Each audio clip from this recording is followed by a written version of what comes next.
Monsieur le sénateur, Madame la conseillère régionale, Mesdames et Messieurs les élus,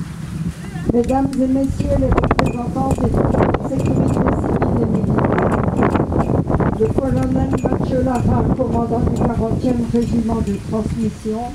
sera représenté par le capitaine Clément Sand, commandant l'unité de la 10e compagnie. Mesdames et Messieurs les porte-drapeaux, Mesdames et Messieurs les membres du Souvenir français,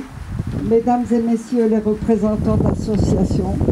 Mesdames et Messieurs les représentants du Conseil des Sages, Mesdames et Messieurs des chorales Sainte-Cécile et Baladins, Mesdames et Messieurs, chers enfants, aujourd'hui, nous sommes réunis pour célébrer ensemble la commémoration du 71e anniversaire de la fin de la guerre d'Indochine lors de la journée nationale en hommage aux morts pour la France en Indochine. S'arrêtèrent pas le 8 mai 1945 de ces hommes qui résistèrent dans les citadelles et maquis d'Indochine, dans les deltas ou les rizières. Rendons hommage aux 3 compagnons de la libération, Jean Ders, René Nicolau et Charles Lecoq, tués par les Japonais en mars 1945, ainsi qu'aux 457 médaillés de la résistance française au titre de l'Indochine. Ce n'est que le 2 septembre 1945 que le général Leclerc signait l'acte de la capitulation japonaise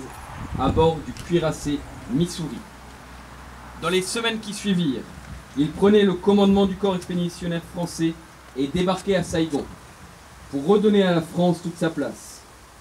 Des unités entières, dont de nombreux combattants venaient de prendre part à la victoire contre le nazisme et le fascisme,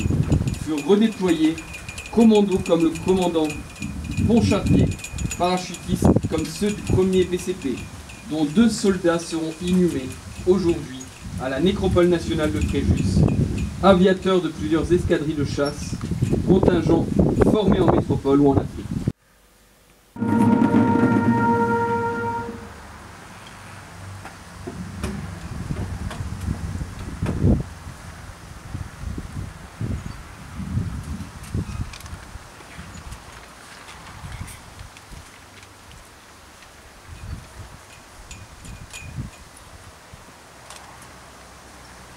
Marseillais.